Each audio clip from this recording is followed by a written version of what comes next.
Bendices, buenas noches. Reciban un cordial saludo. Me presento, mi nombre es Cristian Adino Laya Pérez. Soy profesional en seguridad y salud en el trabajo, especialista en gestión ambiental y magíster en sistemas integrados de gestión. Soy instructor SENA desde el año 2010. En la regional Antioquia estoy vinculado desde el año pasado como instructor virtual transversal de las competencias de seguridad y salud en el trabajo, medio ambiente y cultura física. Les doy la bienvenida a esta competencia transversal de cultura física. Tenemos las recomendaciones de la sesión. Primero, tener el micrófono silenciado, la cámara apagada y levantar la mano para pedir la palabra. La agenda es la siguiente. Primero, saludo y presentación por parte del instructor. Segundo, generalidades de la competencia. Tercero, explicación de actividades y evidencias a entregar. Cuarto, explicación de los temas de aprendizaje. Quinto, preguntas y o comentarios. Y sexto, conclusiones y cierre de la sesión. Dentro del cronograma de actividades de técnico en contabilidad de operaciones comerciales y financieras, esta competencia inició el 24 de octubre y finaliza el 24 de noviembre del 2024. Dentro de la fase número 4 está la fase de evaluación y ahí se encuentra nuestra competencia transversal de cultura física. Tenemos la actividad del proyecto, que es la actividad número 6, que es generar el balance de prueba de la información contable y financiera de acuerdo con normativa y políticas contables. Y tenemos nuestra primera actividad de aprendizaje, que es la GA4 23010 1507 A1, que es nuestra primera actividad de aprendizaje, que es valorar el estado general de las condiciones psicomotrices individuales para aplicar los correctivos necesarios que permitan mejorar las capacidades. El resultado de aprendizaje a alcanzar es el 23010 1507-1, desarrollar habilidades psicomotrices en el contexto productivo y social. Y tenemos nuestra primera evidencia de aprendizaje, que es un foro temático de identificar y establecer las técnicas de coordinación motriz. Este foro está habilitado desde el 24 de octubre cuando inició la competencia. Ya algunos de ustedes han participado. Este foro está habilitado hasta el domingo 3 de noviembre porque toda nuestra competencia tiene una duración estimada de 48 horas. Inició, como les decía, el 24 de octubre y nuestra primera evidencia tenemos plazo hasta este domingo 3 de noviembre para responder el foro y también realizar un comentario crítico reflexivo a algún comentario que haya hecho algún compañero. Sé que ha habido inconvenientes con la plataforma Sayuna, pero por lo que nos dicen los coordinadores, creería ya que mañana está disponible, entonces tenemos jueves, viernes, sábado y hasta el domingo para responder el foro. Ahora que miremos la guía de aprendizaje, la voy a socializar. La voy a socializar. Al final vamos a hacer tenemos un espacio, recuerden, dentro de la agenda para preguntas o comentarios, porque lo más probable es que la pregunta sea acerca del tema de la plataforma Sayuna. Entonces, al final, en el punto número 5, vamos a dar ese espacio para las preguntas o comentarios. Continuando con el cronograma de la fase 4 de evaluación, vamos a tener una segunda evidencia, que es una infografía de estilos de vida saludable, que va del 4 de noviembre al 10 de noviembre. Luego, nuestra tercera evidencia es una ficha antropométrica de valoración de la condición física. Va del 11 de noviembre al 17 de noviembre. Y por último, tenemos una evidencia que es un folleto de lesiones más comunes en el trabajo o vida cotidiana y la importancia de las pausas activas. Y va del 18 de noviembre hasta el 24 de noviembre del 2024. El resultado de aprendizaje a alcanzar con esta evidencia es el RAP 230-10-15-07-01, desarrollar habilidades psicomotrices en el contexto productivo y social. Como les decía, Tenemos desde el 24 de octubre habilitado el foro temático de identificar y establecer las técnicas de coordinación motriz. Bueno, por aquí levantaron la mano. Si no es del tema de la plataforma Sayuna, si de pronto es algo sobre el foro, puede participar. Alguien había levantado la mano. Si es de la plataforma, pues no hay ningún problema. Continuamos. Como les digo, la plataforma, ya por ejemplo, Sofía Plus está habilitado y nos dijeron que ya mañana está la plataforma Sayuna. Si de pronto de aquí al domingo no se ha habilitado la plataforma, entonces obviamente se amplía una semana más el foro. ¿Listo? Entonces no habría problema con esa primera evidencia. ¿Listo, muchachos? Pues continuamos.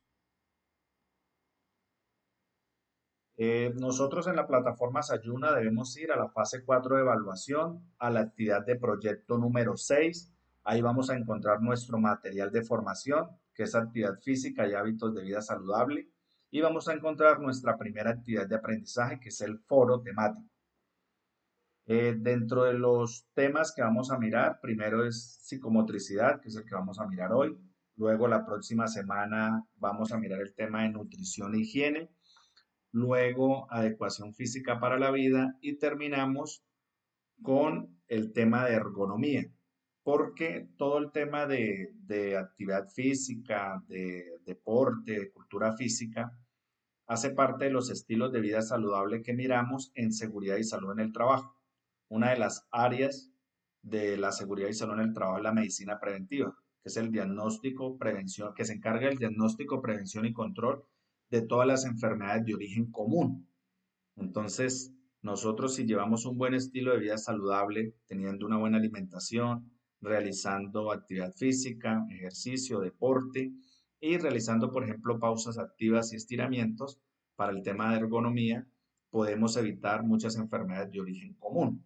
Y también, pues, la seguridad y salud en el trabajo tiene un área que es la medicina, la medicina del trabajo, que se encarga del diagnóstico, prevención y control ya de enfermedades de origen laboral.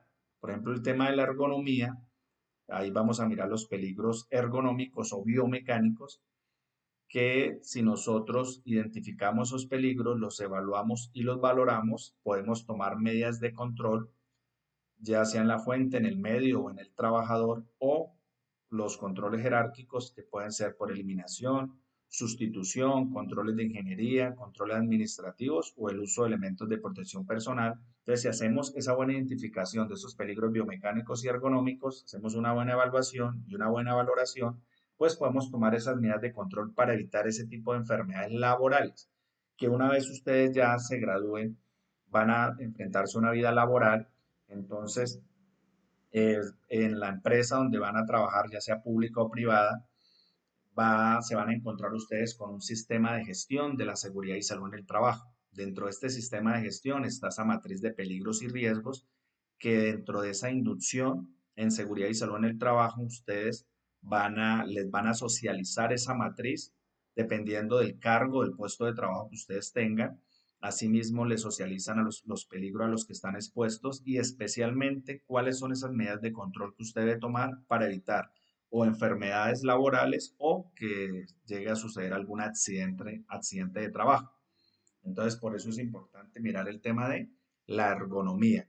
Hoy en día, en el tema administrativo, cuando estamos expuestos a ese peligro biomecánico, ergonómico de movimientos repetitivos de los miembros superiores de las manos, cuando manejamos los computadores o el teclado del computador, se diagnostica una enfermedad que es conocida como el síndrome del túnel del carpo, que es una enfermedad que se da por esa compresión, del nervio mediano que queda en la muñeca y las personas pues empiezan a sentir un adormecimiento de las manos, entumecimiento, la persona pierde fuerza muscular, ya no puede agarrar objetos y también presenta mucho dolor. Entonces, para evitar ese tipo de enfermedades, por ejemplo, se realizan las diferentes pausas activas, que al final de la sesión vamos a mirar unas diapositivas sobre pausas activas y la idea es que ustedes, como son aprendices en este momento y están estudiando de manera virtual, pues están expuestos a ese peligro, a ese riesgo biomecánico ergonómico de la manipulación manual del teclado, esos movimientos repetitivos. Entonces la idea es que empecemos a utilizar o a realizar estos estiramientos, estas pausas activas para evitar pues, ese tipo de enfermedades musculoesqueléticas. Dentro de la explicación del tema de aprendizaje, vamos a hablar primero de seguridad y salud en el trabajo, porque todo lo que vamos a mirar va a estar en el marco de la seguridad y salud en el trabajo, que anteriormente se llamaba salud ocupacional, pero por una ley que expidió el Ministerio del Trabajo, que es el ente de inspección, vigilancia y control de todas las normas de SST, que es la sigla de seguridad y salud en el trabajo, expidió la ley 1562 del 2012, que es por la cual se modifica el Sistema General de Riesgos Laborales y se dictan otras disposiciones en materia de salud ocupacional. Y en el artículo 2 nos dice que a partir de esta ley, que fue expedida en el 2012, el 11 de julio, ya no se va a hablar más de salud ocupacional, sino de seguridad y salud en el trabajo, que es una disciplina que trata de la prevención de las lesiones y de las enfermedades causadas por las condiciones de trabajo. Entonces, cuando hablamos de prevención, siempre es antes de, o sea, evitar que algo suceda. Evitar esa lesión, o sea, un accidente de trabajo, que es un suceso repentino que sobreviene por causa o con ocasión del trabajo y que puede producir en el trabajador o una lesión orgánica o una perturbación funcional o psiquiátrica, una invalidez o la muerte. Y también previene enfermedades de origen laboral. Recuerden que también tenemos enfermedades de origen común. Entonces, el tema de estilos de vida saludable previene tanto enfermedades de origen común como de origen laboral. Pero si se llega a dar esta enfermedad laboral, si está catalogada por el Gobierno Nacional como enfermedad laboral, que el Ministerio del Trabajo expidió un decreto, que es el 1477 del 2014, donde está la tabla de enfermedades laborales. Entonces, por ejemplo, ahí ya están todas las enfermedades musculoesqueléticas como el síndrome del túnel del carpo, las diferentes tendinitis, como la epicondilitis, bursitis y demás. Todas las terminadas en itis son inflamaciones. Por ejemplo, la epicondilitis es la inflamación del epicóndilo, que queda acá en la articulación en el codo. Que muchas personas que sufren del síndrome del túnel del carpo también sufren de epicondilitis por esa misma manipulación manual de los teclados del computador, en el caso de la parte administrativa o de otras actividades que se realizan con los miembros superiores. Entonces, la seguridad y salud en el trabajo se encarga de prevenir esos accidentes de trabajo y esas enfermedades o de origen común o de origen laboral. Que todas estas lesiones y enfermedades son causadas pues, por esas condiciones de trabajo. Por eso, en las empresas, el encargado de seguridad y salud en el trabajo es la persona que va a identificar todos los peligros, no solo biomecánicos ergonómicos, sino que hay peligros físicos como el ruido, peligros químicos como gases, vapores, polvos y demás, peligros biológicos como virus, bacterias, hongos, parásitos, que son los peligros que se consideran como higiénicos, porque los estudia la higiene industrial, que también es un área de la seguridad y salud en el trabajo, que se encarga de la identificación y la evaluación de los agentes o los factores de riesgo físicos, químicos y biológicos que pueden generar enfermedades laborales. Y también tenemos las condiciones de trabajo donde se identifican los peligros mecánicos, eléctricos, locativos, de trabajo en alturas, de espacios confinados, de accidentes de tránsito, de peligros sociales, peligros públicos, que son los que nos generan accidentes de trabajo y los estudia la seguridad industrial, que es un área de seguridad y salud en el trabajo que se encarga de la identificación, evaluación y el control de estos riesgos que pueden generar accidentes de trabajo.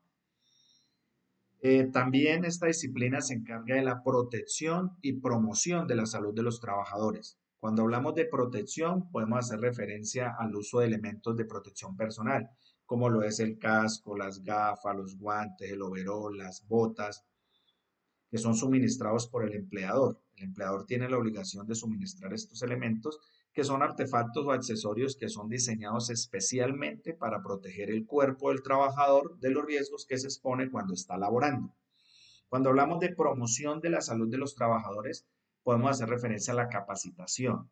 Siempre la principal medida de prevención colectiva va a ser la capacitación. Que los trabajadores, que las personas sean competentes, que tengan el conocimiento, las habilidades y las destrezas para desempeñarse en su actividad laboral. Esta disciplina tiene un objetivo, tiene un objeto, que es mejorar las condiciones del medio ambiente de trabajo y la salud en el trabajo, que todo esto conlleva la promoción y el mantenimiento tanto del estado del componente físico como del mental y del social, porque la OMS, que es la Organización Mundial de la Salud, definió el término salud como el máximo bienestar físico, mental y social de un individuo y no solo la ausencia de enfermedad. Entonces, lo que busca, o en síntesis, podemos decir que la seguridad y salud en el trabajo lo que busca es mantener la salud de los trabajadores en todas sus ocupaciones. Ya vamos a empezar a hablar de nuestro tema de hoy, que es la psicomotricidad. La psicomotricidad la podemos definir etimológicamente, que la etimología es la ciencia que estudia el significado y el origen de las palabras.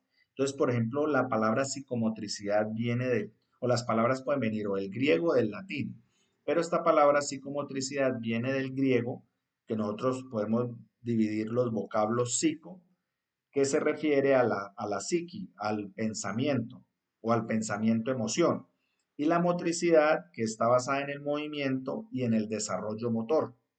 Entonces, la psicomotricidad, como nos la da el material de formación, que está basado en una visión global de la persona, el término psicomotricidad integra tanto, digamos, interacciones cognitivas, o sea, el conocimiento, emocionales, obviamente nuestras emociones, que son simbólicas y sensoriomotrices en la capacidad de ser y de expresarse. Así definida, desempeña un papel fundamental en el desarrollo armónico de la personalidad. Entonces, antes de empezar a hablar de la psicomotricidad, vamos a hablar de la anatomía del ser humano. Tenemos nosotros unas estructuras de soporte que son nuestros huesos, las articulaciones y los ligamentos. Y dentro de nuestro sistema motor tenemos los músculos y los tendones. Y dentro del sistema de control está el cerebro y nuestro sistema nervioso. Y vamos a hacer una comparación entre qué es actividad física y ejercicio. La actividad física nosotros la realizamos a diario, porque la actividad física es cualquier movimiento humano corporal producido por los músculos esqueléticos, que resulta también de un gasto energético, que cuando hablemos del tema de nutrición y higiene, vamos a hablar del tema del gasto energético que se realiza y que se debe tener o realizar mínimo 30 minutos de actividad física para evitar pues enfermedades como eh, la obesidad o la obesidad mórbida. Entonces vamos a ver qué es el índice de masa corporal, que es una fórmula, que el peso sobre la talla al cuadrado. Si nos da igual o superior a 25 esta fórmula, entonces la persona está en sobrepeso. Si nos da igual o superior a 30, ya la persona es obesa. Y si nos da igual o superior a 35, ya está la persona con la enfermedad de obesidad mórbida, considerada una enfermedad, porque de ahí se derivan muchas otras patologías como lo son la diabetes, los riesgos cardiovasculares, porque las personas obesas pues sufren de tener el perfil lipídico alto, que es el nivel de triglicéridos y colesterol que la persona tiene en la sangre, entonces pues, están expuestos o tienen un factor de riesgo a enfermedades de riesgo cardiovascular, perdone la redundancia. Entonces, actividad física. Cualquier movimiento humano corporal que es producido por nuestros músculos esqueléticos. Ahí tenemos en la imagen una persona, digamos, podando, haciendo una actividad normal. Como le digo, todos los días hacemos actividad física cuando caminamos, cuando corremos, cuando saltamos, cuando hacemos alguna actividad psicomotriz. Ya el ejercicio también es, o sea, hay una gran diferencia. Es también un movimiento humano corporal, se realiza actividad física, pero la diferencia es que en el ejercicio nosotros ya hacemos una planificación. Por ejemplo, si miramos la imagen inferior izquierda, miramos a una persona que está haciendo ejercicio, que está en el gimnasio. Entonces, cuando usted va al gimnasio, ya usted tiene una rutina que es planificada, que es estructurada, que es repetitiva, por eso nosotros hacemos repeticiones y demás. Entonces, con esa rutina, nosotros ya estamos haciendo es ejercicio y tenemos un fin. Ya en la actividad física, usted la hace a diario cuando camina. Solo hecho de que usted esté en su casa y de la casa vaya al trabajo, si va caminando, pues ya está realizando actividad física. Pero en la parte de ejercicio usted tiene un objetivo, o sea, tiene un fin que es el mejoramiento de su actitud física. Permítame un momento, voy a darle ingreso a la sala a un compañero. Entonces, esa es la gran diferencia entre actividad física y ejercicio. Pasamos a las habilidades motrices básicas. Según Singer en el 86 establece que las habilidades motrices básicas son capacidades que posee el individuo que practica actividad física. O sea, todos nosotros realizamos siempre actividad física diaria. Esta se origina al combinar la experiencia y las actitudes del movimiento. Se puede decir que las habilidades motrices básicas son acciones que permiten ejecutar una tarea motriz con eficacia. Cuando nosotros decimos que se realiza una actividad con eficacia, cuando decimos que una persona fue eficaz, cuando usted tiene una meta, un objetivo y cuando usted logra ese objetivo, entonces decimos que la persona fue eficaz. Vamos a mirar que dentro de esas habilidades motrices básicas tenemos las locomotrices y las no locomotrices. Entonces, por ejemplo, en la locomotrices está el caminar, correr, saltar, rodar. Y en las no locomotrices ya tenemos como el balancearse, inclinarse, girar, empujar, levantar. Son ese tipo de habilidades. También se puede establecer las habilidades motrices genéricas, como el grado de competencia motriz que debe poseer una persona para realizar correctamente determinada actividad.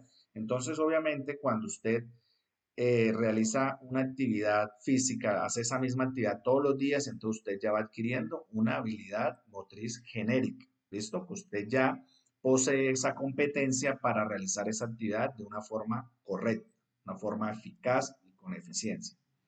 Y por último tenemos que toda ejecución motriz o movimiento común que realiza el ser humano es considerada una habilidad motriz básica y se clasifica en, ya les decía, que tenemos en locomotrices y no locomotrices. Las locomotrices nosotros, como le digo, las podemos realizar prácticamente a diario cuando caminamos. Ahí tenemos la imagen de una pareja que están caminando. Luego hay otra chica ahí que ya está corriendo. Entonces, por eso es que más adelante vamos a mirar que mínimo se debe realizar 30 minutos de actividad física. O sea, caminar, correr, saltar, rodar. Y también tenemos habilidades motrices básicas como lo son las no locomotrices, que ya es, por ejemplo, balancearse, que ya es inclinarse, girar. Por ejemplo, ahí tenemos la imagen de un niño que está jugando con un hula hula, empujar, y tenemos habilidades de proyección y recepción, como es lanzar. Entonces tenemos la imagen ahí de una persona, de unos muchachos que están jugando fútbol americano. Entonces uno lanza el balón, esa es la proyección, la recepción, atrapar. Entonces está el muchacho que saltó y atrapó el balón de fútbol americano.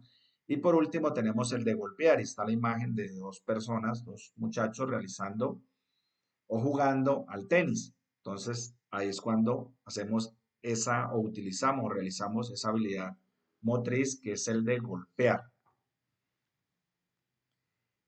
Tenemos también elementos de la psicomotricidad. El primero es la respiración. ¿Qué es la respiración? Es un reflejo de supervivencia que ayuda a la oxigenación de la sangre y el cerebro. Siempre tenemos ahí en la respiración dos fases. La primera fase, que es la aspiración o la inhalación. Nosotros inhalamos oxígeno y exhalamos o expiramos dióxido de carbono. Nosotros tomamos al respirar el oxígeno que tiene el aire. El aire contiene alrededor de 20,8% de oxígeno, 78% es de nitrógeno y el 1% es de otros gases nobles. Pero nosotros en este proceso de respiración necesitamos es de el aire. Entonces inhalamos del oxígeno, inhalamos del aire el oxígeno, ese 21,8% de oxígeno, y vamos a exhalar dióxido de carbono. Y obviamente en este proceso, por eso tenemos ahí la imagen como el sistema respiratorio, en donde tenemos las vías por las que se respira, que se clasifican en externas y en internas. Las externas es la nariz y la boca, y las internas tenemos la tráquea, los bronquios y la laringe. Y hay dos tipos de respiración, que es la torácica y la abdominal. Cuando uno mira o está en charlas de primeros auxilios, nos hablan de que las mujeres respiran bien y que nosotros los hombres no, porque las mujeres tienen respiración torácica. O sea, para nosotros poder realizar, digamos, una valoración primaria en primeros auxilios, si usted va a aplicar un método que es el del BES o el POS, digamos, El mes es mirar, escuchar, sentir. Y el vos es ver, oír, escuchar. Entonces, si nosotros encontramos una persona lesionada que está en el suelo y vamos a prestarle los primeros auxilios, entonces nosotros primero vamos a mirar, si aplicamos el mes, vamos a mirar, por ejemplo, en las mujeres, si en la parte torácica se ensancha y se contrae el pecho, o sea, si la persona está respirando o no. En los hombres nosotros vamos a mirar en la parte abdominal, si se expande o se contrae el abdomen. Vamos a mirar, vamos a escuchar, por eso acercamos el oído a la vía respiratoria de la persona lesionada para escuchar la respiración. Y vamos a sentir, por ejemplo, en los hombres podemos colocar la mano en el abdomen para sentir esa expansión y la contracción del abdomen. Entonces, para identificar si la persona está respirando o no. Ya digamos, si no respira, vamos al pulso. Si no tiene pulso, digamos, el pulso normal que se toma es el carotidio. Entonces, si vamos a tomar el pulso y la persona no respira y no tiene pulso, pues debemos aplicar una técnica que es la de RCCP, que es reanimación cerebrocardiopulmonar, entonces, en donde se dan 30 compresiones en el pecho y 2 insuflaciones durante 5 ciclos. Y si ya la persona pues ya respira y tiene su pulso, pues ahí ya prestamos los primeros auxilios, salvamos ahí una vida. Pero bueno, esto fue como un tema ahí, un paréntesis en el tema de primeros auxilios, pero como para identificar los dos tipos de respiración, la torácica y la abdominal. Tenemos la sensación, que es otro elemento de la psicomotricidad. La sensación es la información que se recibe a través de los sentidos, la visión, el tacto, el olfato, también de los órganos y de la sensibilidad sinestésica. Cuando hablamos de la sinestésica, hablamos del movimiento, la postura o el equilibrio. Ahorita vamos a mirar la definición de qué es equilibrio. También otro elemento de la psicomotricidad es la percepción, que ya es el procesamiento de la información de nuestras sensaciones. Y tenemos la sensopercepción, que es a través, digamos, de nuestros sentidos, se recibe, digamos, la información de lo que nos rodea, de nuestro ambiente en general, teniendo en cuenta que el ambiente es, pues, todo lo que nos rodea, pero el ambiente incluye que el aire, el agua, el suelo, eh, la flora, la fauna, los recursos naturales y nosotros como seres humanos, ¿no? Y todas esas interrelaciones. Entonces, en esa sensopercepción, a través de nuestros sentidos, nosotros recibimos esa información de nuestro mundo exterior y esas sensaciones viajan a nuestro sistema nervioso central, que ya es ahí, en el cerebro, en donde se interpretan y ya cobra un significado, generando ¿qué? Una percepción. ¿Listo? Entonces, esas son las sensopercepciones.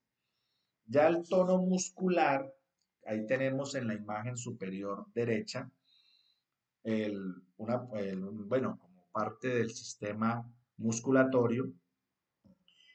Y ahí podemos observar el tono muscular. ¿Qué es el tono muscular? Es el estado de tensión activa de los músculos. Eso es algo que nosotros realizamos involuntario, es algo permanente.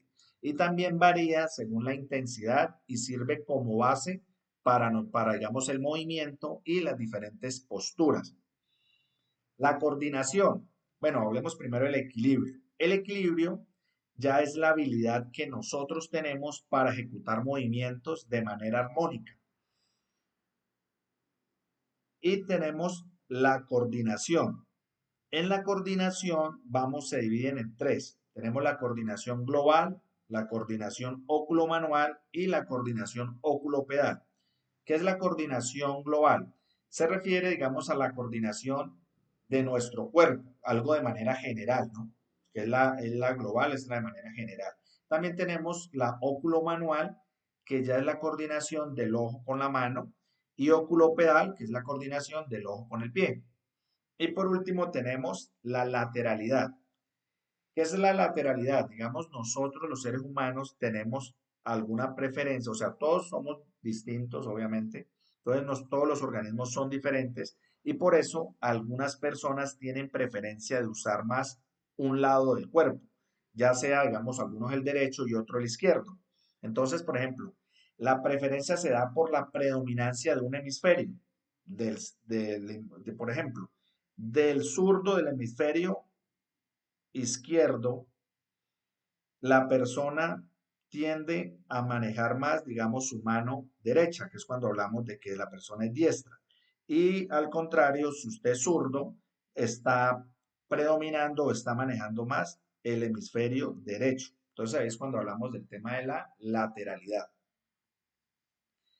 Antes de pasar a las preguntas y comentarios, vamos a hablar sobre el tema de las pausas activas. Yo les decía que la seguridad y salud en el trabajo, dentro de esa medicina preventiva que están esos estilos de vida saludable, en donde usted en una empresa va a encontrar políticas, bueno, fuera de la política de seguridad y salud en el trabajo, va a encontrar una política de prevención de, digamos, el tabaquismo, alcohol y la drogadicción, y políticas de promoción y prevención de enfermedades de origen común. Y es ahí donde viene todo el tema de la nutrición y la higiene, de la buena alimentación, donde viene todo el tema de la actividad física, de realizar ejercicio, realizar deporte, viene todas las actividades de recreación y deporte que se realizan en las empresas para evitar todas esas enfermedades de origen común y también laboral. Por ejemplo, también nosotros estamos expuestos a peligros o riesgos psicosociales que están reglamentados por una resolución que es la 2646 del 2008, donde obligan a los empleadores a identificar este tipo de peligros y a realizar unas baterías de riesgo psicosocial para evitar esa enfermedad laboral llamada el estrés laboral. Años atrás se hablaba, se burlaba, digamos, cuando alguien decía, no, es que yo estoy estresado, y todo el mundo lo tomaba como modo de burla. Pero hoy en día no, hoy en día es considerada una enfermedad laboral y está en ese decreto 1477 del 2014, donde está la tabla de enfermedades laborales. Entonces, en las empresas, cuando ustedes estén laborando, van a encontrar que la persona encargada de SST va a realizar las diferentes pausas activas. Entonces, ¿para qué son las pausas activas? Para evitar enfermedades como el estrés y también enfermedades musculoesqueléticas, como el síndrome del túnel del carpo y las diferentes tendinitis y demás. Bueno, les voy a dar como, o ponerlos en contexto. Una vez ustedes se gradúen como técnicos en el SENA y van a empezar a laborar, antes de que los contraten, les van a realizar unos exámenes médicos ocupacionales. De pronto los que ya están laborando, pues saben de qué les estoy hablando. Hay una resolución que es la 2346 del 2008, donde obliga a los empleadores a realizar exámenes médicos de ingreso, que pueden ser, bueno, son de ingreso, periódicos y de retiro. Entonces se debe garantizar que así como la persona ingresó, así debe salir. Es lo que comúnmente se dice. Por eso, antes de iniciar, antes de ser contratado, le hacen exámenes clínicos o paraclínicos, que son los exámenes de laboratorio. Le realizan exámenes de triglicéridos, colesterol, glicemia, cuadro hemático, valoraciones complementarias como la visiometría o una autometría para identificar, digamos, problemas visuales y para garantizar su que su capacidad visual esté correcta, o sea, que esté sí, en correcto funcionamiento, su capacidad visual sea la correcta. Valoración complementaria como la audiometría, que es para verificar su capacidad auditiva, por ejemplo, el equilibrio está en el oído medio, entonces por eso le realizan ese examen. También hay espirometrías para mirar su capacidad pulmonar. También tenemos la valoración osteomuscular, que la realiza el médico ocupacional, que es un médico general especialista en seguridad y salud en el trabajo. Entonces, ese médico le realiza el examen al aspirante al cargo. Por eso no es cuando usted ya lo contrataron le van a hacer los exámenes, no. Por ejemplo, si requieren digamos, un perfil, entonces citan a 3 personas a una entrevista, a pasar por un proceso de contratación. Entonces, antes de pasar por ese procedimiento, usted debe primero, le deben realizar los exámenes para saber que los 3 son aptos médicamente, o sea, que sus condiciones de salud son correctas, están en pleno funcionamiento y que pues, dependiendo del cargo al cual usted va a desempeñar, ¿no? Dependiendo de sus condiciones físicas y psicológicas. Si las 3 personas pasaron los exámenes, entonces ahí sí viene todo el proceso de contratación, pruebas psicotécnicas, entrevistas, y si de los 3 quedó Pepito Pérez, pues ya sabemos que él es apto médicamente. Pasó esas pruebas va a ser contratado, le realizan su contrato, dependiente pues de la forma de contratación, a él lo deben afiliar a la Seguridad Social Integral, o sea, ya independiente que sea de planta, o sea, un contratista o un trabajador cooperado, o sea, que esté por una cooperativa de trabajo asociado, o que sea un aprendiz, porque también hay contrato de aprendizaje. Entonces, una vez esa persona es contratada, lo afilian a salud, en salud lo afilian a una EPS, el régimen contributivo, eso lo pueden afiliar a la nueva EPS, a Sanitas, que es una entidad promotora de salud, lo afilian a una administradora de fondo de pensiones como Porvenir, o puede afiliarse a Colpensiones. En el Sistema General de Riesgos Laborales lo van a afiliar a una ARL, que es una administradora de riesgos laborales, como Positiva, Colpatria, Sura. Entonces, la ley 100 del 93 nos pide obliga al empleador a afiliar a la persona tanto a salud, a pensión y a riesgos laborales. Entonces usted ya hizo el examen, firmó su contrato, lo afiliaron. La ARL, que es la administradora de riesgos laborales, empieza a regir al día siguiente. Entonces, la cobertura inicia al día siguiente. Resulta que la ARL, esta administradora de riesgos laborales, es un seguro que en caso tal de que se presente un accidente de trabajo o se diagnostique una enfermedad laboral, la ARL paga esas prestaciones asistenciales y económicas. ¿Cuáles son las prestaciones asistenciales? Atención médica, quirúrgica, farmacéutica, terapéutica, gastos de traslados, prótesis, órtesis, suministro de medicamentos, la rehabilitación física y profesional, entonces todo el tema de terapias y demás, para que usted sea apto al cargo otra vez bajo sus condiciones físicas y psicológicas, porque la persona se accidenta o se le diagnostica una enfermedad laboral, está incapacitado temporalmente, por ejemplo, sufrió un accidente, sufrió una fractura de tibia y peroné, entonces en la empresa le prestan los primeros auxilios, luego lo llevan a una IPS, que es una institución prestadora de servicios de salud. Viene primero la atención médica, que es la primera prestación asistencial. Entonces el médico de turno en urgencias, entonces lo somete a una cirugía, entonces viene la atención quirúrgica, luego pasa a los servicios de hospitalización, al tema farmacéutico porque le suministran unos medicamentos, y luego debe realizar unas terapias y una rehabilitación física y profesional para que sea otra vez reincorporado al trabajo. Entonces ahí viene otro examen periódico, un examen médico ocupacional, que es un examen periódico posocupacional. Mientras usted esté trabajando y esté afiliado a ese seguro, si se llega a presentar un accidente o una enfermedad, ese seguro debe responder. Esa es la responsabilidad laboral que tiene el empleador, porque él expone a los trabajadores a unos peligros o unos riesgos, entonces lo afilia a ese seguro para que en caso tal de que se presente esa contingencia, pague esas prestaciones asistenciales y las económicas. ¿Cuáles son las económicas? Subsidio por incapacidad temporal. Entonces, mientras usted esté incapacitado para laborar, la ARL le va a pagar el 100% de su salario base de cotización. Entonces, por ejemplo, si usted vengaba el mínimo, que es el salario mínimo legal mensual vigente, entonces mientras está incapacitado, el empleador debe pagarle normalmente su salario mínimo, pero él le va a cobrar a la ARL, a la administradora de riesgos laborales, ese salario, porque la ARL es la que debe responder. Si usted en ese accidente de trabajo perdió alguna extremidad, digamos un miembro superior derecho, su mano derecha, ya no le van a dar un subsidio por incapacidad temporal, sino que lo van a indemnizar. Le dan una indemnización por incapacidad permanente parcial. ¿El monto de cuánto es? Es mínimo, debe ser 2 salarios y máximo 24 salarios mínimos legales mensuales vigentes. Todo depende de la pérdida de su capacidad laboral. Entonces, si perdió su mano, digamos, perdió el 40% de su capacidad laboral, así mismo va a ser la indemnización.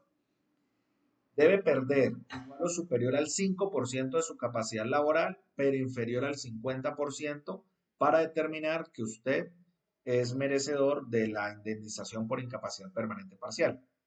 Si la persona pierde más del 50% de su capacidad laboral, ahí es cuando hablamos de que la persona ya es inválida, según el Sistema General de Riesgos Laborales. Entonces, ya no le van a dar ni un subsidio ni una indemnización, sino que le van a dar una pensión de invalidez, que es dependiendo de la pérdida de su capacidad laboral. O sea, si usted perdió más del 50%, pero inferior al 60% de su capacidad laboral, le van a dar una pensión de invalidez del 66% de su salario base de cotización. Si usted perdió más del 60% de su capacidad para laborar en ese accidente o en esa enfermedad laboral que le dio a usted cuando estaba trabajando en su empresa, en la empresa, entonces le van a dar el 75% de su salario base de cotización como pensión de invalidez.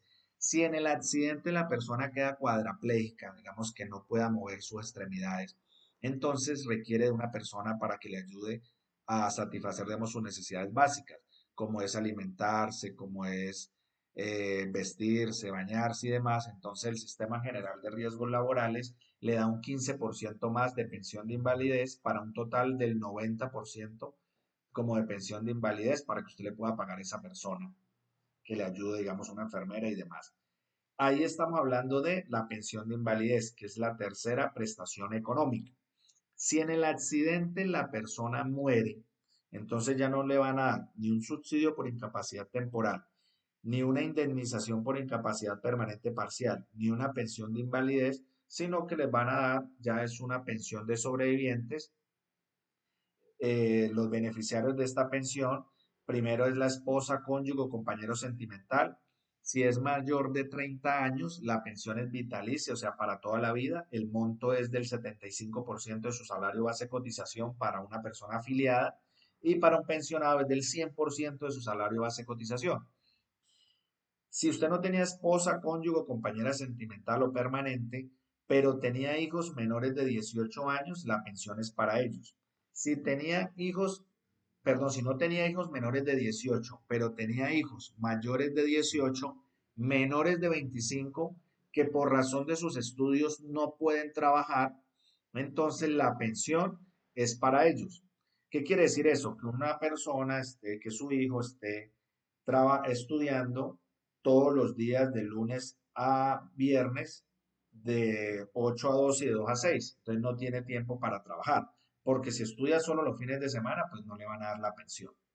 Si usted no tenía esposa, cónyuge, compañero sentimental y no tenía hijos, pero tenía sus padres que dependían económicamente de usted, entonces la pensión va a ser para ellos, pero hay que demostrar que ellos dependían económicamente de usted. Por ejemplo, que usted era la persona encargada de llevarle la comida, de pagar el arriendo y demás, y ahora porque usted falleció en ese accidente de trabajo, entonces ellos van a quedar desamparados. Entonces el Sistema General de Riesgos Laborales le da la pensión de sobreviviente a sus padres. Si usted ya no tenía esposa, ni hijos, ni padres que dependieran económicamente de usted, pero tenía un hermano en una condición de discapacidad que dependía económicamente de usted, entonces la pensión de sobreviviente es para él. Si usted ya no tenía ni esposa, ni padres, ni hijos, ni hermanos que dependieran económicamente de usted, que tuvieran alguna condición de discapacidad, entonces esa plática va para el Fondo General de Riesgos Laborales, que ese fondo se encarga de hacer promoción y prevención de los riesgos laborales a nivel nacional. Por último, tenemos una prestación económica que es el auxilio funerario.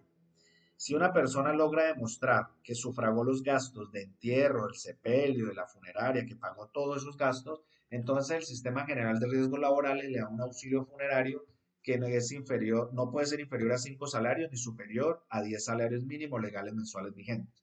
Entonces, muchachos, estos son, digamos, las prestaciones asistenciales y económicas que están establecidas en la Ley 776 del 2002, donde nosotros tenemos eh, esos beneficios por estar afiliados a esa ARL. Entonces les decía, le hacen el examen médico de ingreso, les firman, bueno, les realiza su contrato, firman su contrato, los afilian a la Seguridad Social Integral, Salud, Pensión, Riesgos Laborales, ya sabemos cuáles son los beneficios de estar afiliados a este sistema, y ese día, como la cobertura no inicia el día siguiente, entonces ese día el encargado de seguridad y salud en el trabajo les debe realizar una inducción y una capacitación en SST.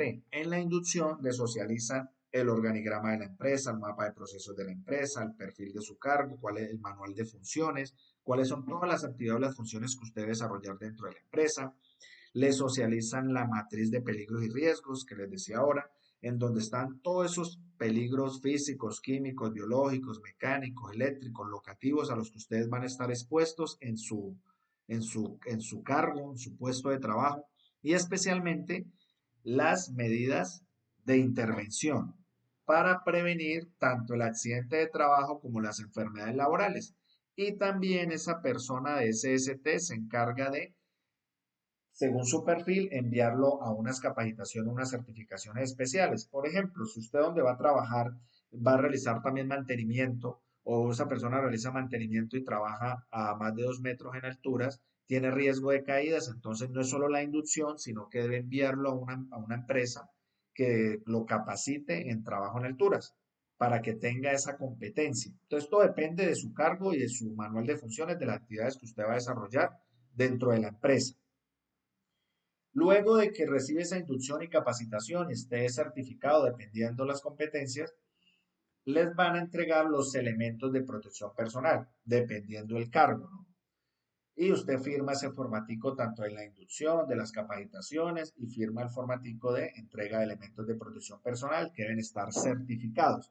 ¿Qué quiere decir que esos equipos estén certificados? Que cumplan una norma, que cumplan un estándar. La norma, digamos, puede ser nacional o internacional. ¿Cuáles son las normas nacionales? Las que expide el ICONTEC, que es el Instituto Colombiano de Normas Técnicas y Certificación. Entonces, por ejemplo, un casco cumple una NTC 1523, una norma técnica colombiana para cascos de seguridad. Pero si ese casco, digamos, o el estándar ya no está actualizado, es obsoleto, entonces debemos ir a normas internacionales, como normas ANSI, que son del Instituto Nacional Americano de Estandarización de los Estados Unidos. Entonces ya ese casco cumple una ANSI Z89.1, entonces está certificado, entonces es un casco que sí nos puede proteger y que cumple con los requisitos legislativos y normativos en Colombia. Entonces, ya usted le entregaron sus elementos, ya usted tiene que empezar a trabajar. Obviamente, dentro de ese sistema de gestión de seguridad y salud en el trabajo que tiene la empresa, que vamos a mirar en la última sesión, ese sistema tiene diferentes programas y diferentes eh, formatos, procedimientos. Por ejemplo, un procedimiento es la forma específica de llevar a cabo una actividad o un proceso. Entonces, usted debe cumplir con todos esos procedimientos, con todos los reglamentos que hay en la empresa, por ejemplo, el reglamento interno de trabajo, el reglamento de higiene y seguridad industrial, y usted debe participar de todas las actividades que programa el empleador. Entonces, por ejemplo, hay un programa de capacitación donde hay un cronograma de actividades donde están las capacitaciones que usted va a recibir mensualmente. Hay un plan de trabajo de ese sistema de gestión de seguridad y salud en el trabajo y usted por ser trabajador de la empresa hace parte de ese plan. Entonces usted debe seguir todas esas actividades, por ejemplo, si van a hacer inspecciones, si van a realizar un simulacro de evacuación, usted va a ser parte, que si ocurrió un accidente de trabajo y usted es el jefe, digamos, de ese área, entonces usted va a ser parte de un comité investigador de incidentes y accidentes de trabajo, en donde los incidentes de trabajo son sucesos repentinos que bajo circunstancias ligeramente diferentes pueden ocasionar un accidente de trabajo. Entonces, por ejemplo, si usted ya es un técnico en contabilidad de servicios comerciales y financieros, usted ya lo contrató, digamos, la alcaldía, usted trabaja en el segundo piso. Entonces usted lleva unas carpetas, va a bajar al segundo piso, digamos, usted lleva una carga sobredimensionada, lleva muchas carpetas, comete un acto subestándar, un acto inseguro que es correr por las instalaciones de trabajo y estaba expuesto a un peligro locativo, digamos, a una condición insegura, que el piso estaba húmedo, acababan de hacer aseo y estaba húmedo, estaba resbaloso.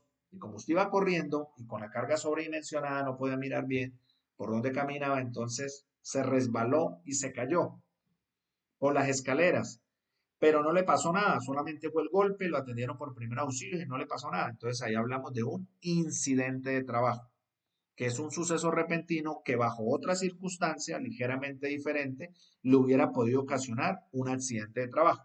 Entonces, por eso que hay una resolución que es la 1401 del 2007, donde obliga a los empleadores a investigar primero los incidentes de trabajo, esos llamados casi accidentes, para determinar causas básicas y causas inmediatas que desencadenaron ese incidente para poder tomar medidas preventivas. Recuerden que la seguridad y salud en el trabajo es una disciplina que se encarga de prevenir.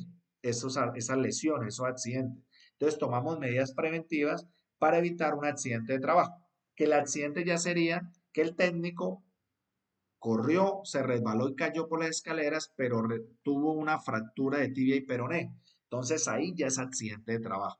La ley 1562 del 2012, en el artículo 3, nos da la definición de qué es un accidente de trabajo, que es un suceso repentino que sobreviene por causa o con ocasión del trabajo y que produce en el trabajador o una lesión orgánica o una perturbación funcional o psiquiátrica o una invalidez o la muerte. ¿Listo? Entonces, en eso consiste, muchachos, todo lo relacionado a la seguridad y salud en el trabajo. En identificar todos esos peligros a los que vamos a estar expuestos, valorar esos riesgos y tomar nosotros nuestras medidas de control para evitar pues, ese accidente o esa enfermedad. Entonces, cuando hablamos de la medicina preventiva, que se encarga del diagnóstico, prevención y control de enfermedades de origen laboral, cuando hablamos de la medicina del trabajo, que se encarga del diagnóstico, prevención y control de las enfermedades de origen laboral, medicina preventiva, enfermedades de origen común, como una gripa, como un esguince, una luxación, puede ser. Y ya una enfermedad de origen laboral, como el estrés laboral, como el síndrome del túnel del carpo, como una bursitis, una tendinitis, una epicondilitis, que son las enfermedades que se dan por estar expuestos a estos peligros biomecánicos ergonómicos. Entonces, ¿cuál es la actividad principal para prevenir ese tipo de enfermedades? Son los exámenes médicos ocupacionales, primero. Entonces, usted le hicieron el examen de ingreso, entonces al año le deben hacer un examen periódico, le vuelven y le toman todos esos exámenes y el médico ocupacional o médico laboral, que es el médico general especialista en seguridad y salud en el trabajo, le va a realizar una valoración osteomuscular y va a determinar si sus condiciones de salud aún persisten, ¿no? Así como ingresó, así se debe mantener. Si de pronto, bueno, no sé, en el examen, en la osteomuscular, en una técnica de Fallen que se realiza para identificar si tiene el síndrome del túnel del carpo, le aparece una presunción de esa enfermedad laboral, entonces ese médico lo debe enviar al fisiatra para que le realicen una electromiografía de miembros superiores, que es un examen para identificar si usted tiene esa enfermedad, síndrome del túnel del carpo o síndrome del túnel carpiano, es la misma, si es de manera incipiente, o sea, si apenas va iniciando, o si está leve, o si es moderada, o si es grave.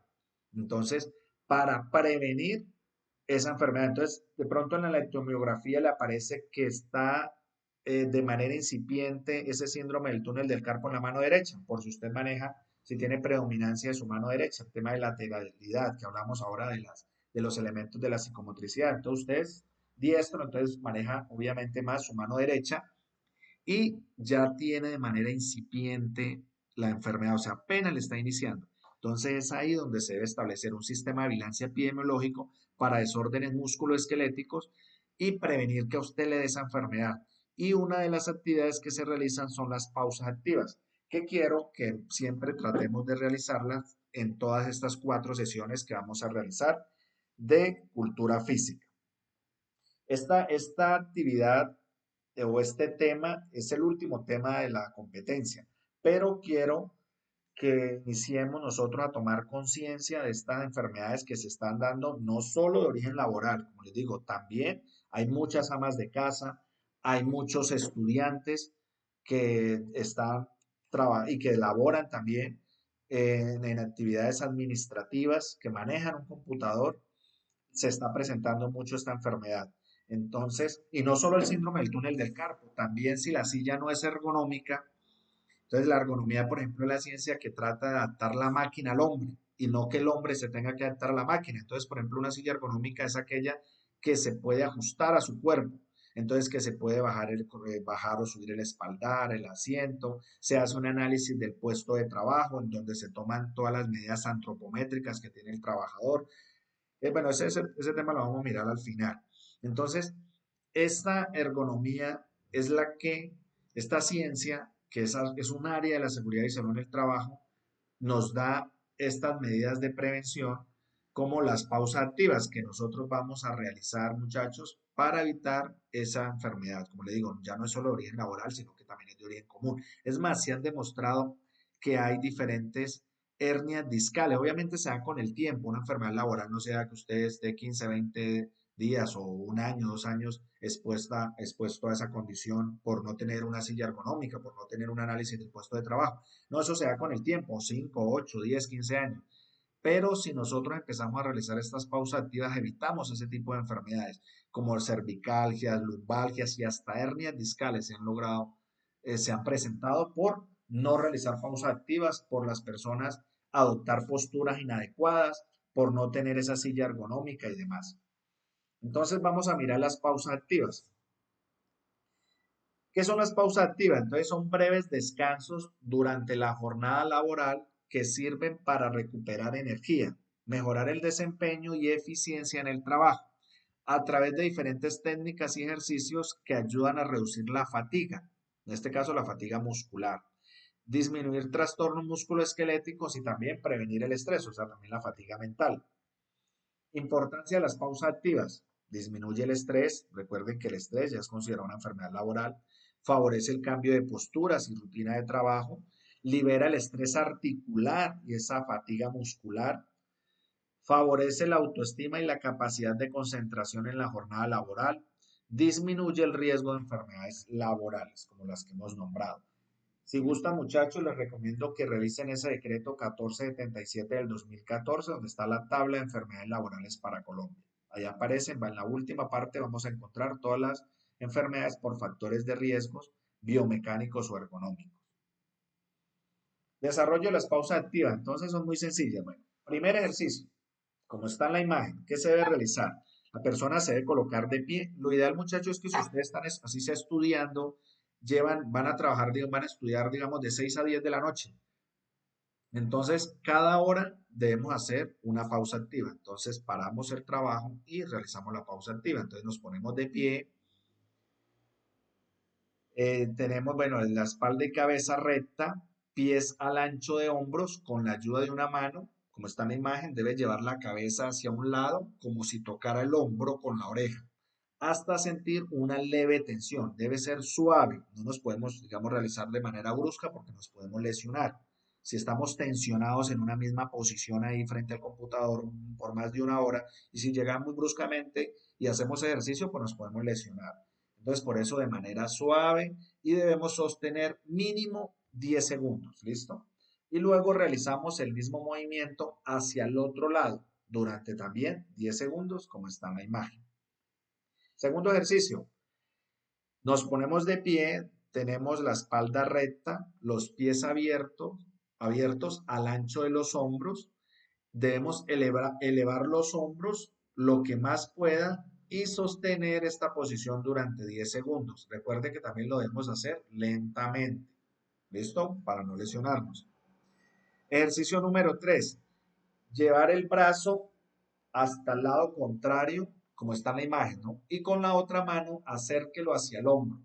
Y debe realizar ese ejercicio, o sea, sostener durante 15 segundos y luego lo hacemos con el otro brazo. Ejercicio número 4. Estirar el brazo hacia el frente y debe abrir la mano como si estuviera haciendo una señal de pare, como está en la imagen. Y debemos, con la ayuda de la otra mano, llevar hacia atrás todos los dedos. No solamente los 4 dedos principales, sino que debemos incluir ahí también el pulgar. Listo, debemos estirarlos todos y sostener durante 15 segundos. Si usted ya, digamos, tiene adormecimiento de las manos o le duelen las manos, entonces les recomiendo no solo hacer este ejercicio de la mano, este estiramiento, sino también coger dedo por dedo. Entonces cogemos desde el meñique y lo estiramos ahí durante 15 segundos y luego el otro dedo, hasta finalizar con el pulgar, hacer ese estiramiento. ¿Listo? Dedo por dedo durante 15 segundos. Usted va contando suavemente durante 15 segundos.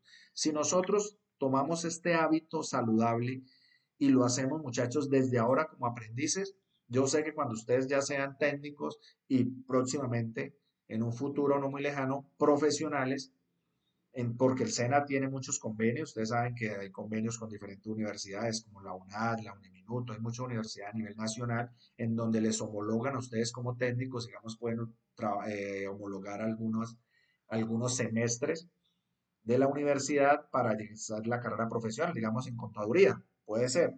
Entonces, una vez ustedes sean profesionales y ya vayan a enfrentarse a una vida laboral, Entonces ustedes si llevan este hábito desde ahora como aprendices, lo van a hacer como profesionales, como trabajadores y van a evitar ese tipo de enfermedades. Que muchas veces, por ejemplo, hay una cirugía para el síndrome del túnel del carpo, pero hay un alto porcentaje en donde las personas quedan peor. Entonces yo les quiero como concientizarlo en este tema y empezar desde ahora a realizar este tipo de pausa activa. Entonces, la recomendación especial para el síndrome del túnel del carpo es este ejercicio, pero después a realizarlo dedo por dedo, mínimo cada hora. En las empresas, la ARL positiva, por ejemplo, esta imagen que está aquí es de esa ARL, que es la ARL que tiene más afiliados a nivel nacional, porque es del Estado. Por ejemplo, todos los instructores del SENA estamos afiliados a esta administradora de riesgos laborales. Entonces, ellos tienen un software que se instala en los computadores para que cada hora sale, digamos, esta muñequita y le bloquea a usted el computador. Si usted le escape, controlar, suprimir, nada. Aparece ahí y lo obliga a que usted haga las pausas activas cada hora. Porque muchas veces nosotros tenemos exceso de trabajo, pero es que también sea el estrés laboral por la monotonía, ese exceso de trabajo y demás. Entonces lleva una hora, pero no, yo tengo mucho trabajo, entonces 2, 3 horas y siguió ahí en el computador. Entonces, algunas o mecanismos o metodologías que adoptan las ARL son instalar estos software para que se pueda realizar estas pausas activas y prevenir este tipo de enfermedades musculoesqueléticas. Por último, tenemos el ejercicio número 5. Como está en la imagen, nos ponemos de pie y levantamos la rodilla derecha hasta donde sea posible y se debe sostener esta posición durante 10 a 15 segundos. Yo recomiendo siempre, los fisioterapeutas recomiendan siempre mantener cada ejercicio en tensión durante 15 segundos.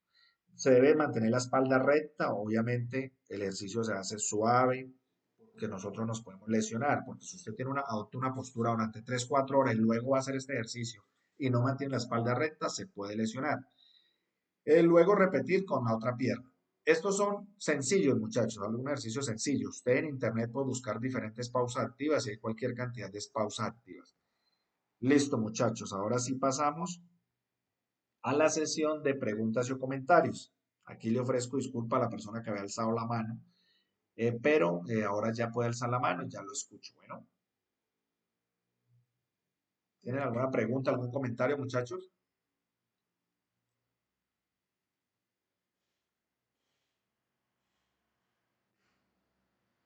¿Sí me escuchan, muchachos? No tenemos ninguna pregunta, ningún comentario, ¿todo claro? Listo, entonces pasamos a conclusión y cierre de la sesión.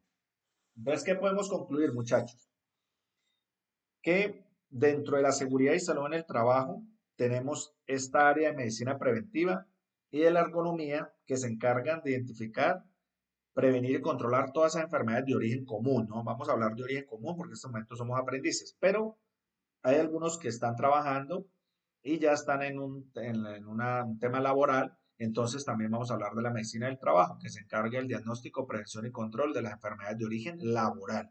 Entonces la idea, muchachos, es realizar todos estos ejercicios que nos puedan prevenir este tipo de enfermedades.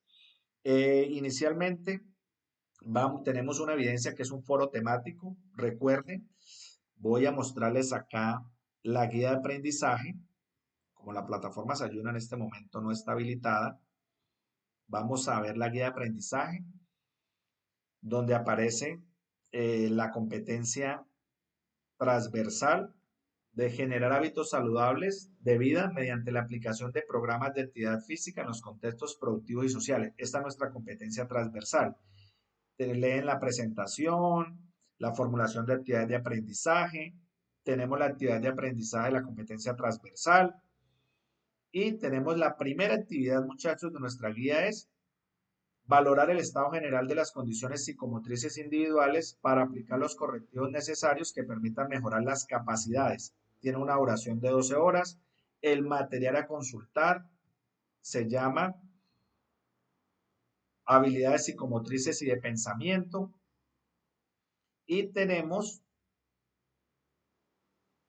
el foro temático de identificar y establecer las técnicas de coordinación motriz. Ahí van a encontrar, muchachos, en el foro 5 preguntas. Ustedes deben dar respuesta a las 5 preguntas. Primero, ¿Cuáles son los músculos del cuerpo humano que posibilitan la coordinación motriz de acuerdo con su área de desempeño? ¿Qué papel juegan los huesos del cuerpo humano en la coordinación motriz? Define con sus propias palabras qué es motricidad. ¿A qué se refiere cuando hablamos de motricidad fina y motricidad gruesa? Y en el desempeño laboral de su área ocupacional en el cual se evidencia la motricidad gruesa de un ejemplo. Entonces, en el foro debemos contestar esas 5 preguntas, pero además ustedes deben realizar un comentario crítico reflexivo de acuerdo con una intervención que haya realizado su compañero. Entonces, a una participación de cualquier compañero, nosotros le realizamos un comentario. El producto a entregar es participar en el foro temático. El formato, pues el foro en línea. La extensión es de 5 preguntas. Y recuerden, muchachos, que debemos contestar a un comentario o realizar un comentario a un compañero. ¿Listo? Que sea crítico, reflexivo. Esa es nuestra actividad o nuestra primera evidencia de aprendizaje de la competencia transversal de cultura física. Muchachos, recordarles también que nosotros nos podemos reunir para resolver dudas e inquietudes los jueves desde las 10 de la mañana hasta las 11 de la mañana en el siguiente link de Google Meet. También, muchachos, me pueden llamar o escribir a mi número de WhatsApp, que es el 310-805-2655, o me pueden escribir al correo electrónico ceolayap@micena.edu.co si tienen alguna duda, alguna inquietud. Agradecerles, muchachos, por su participación, que tengan buena noche y que Dios los bendiga.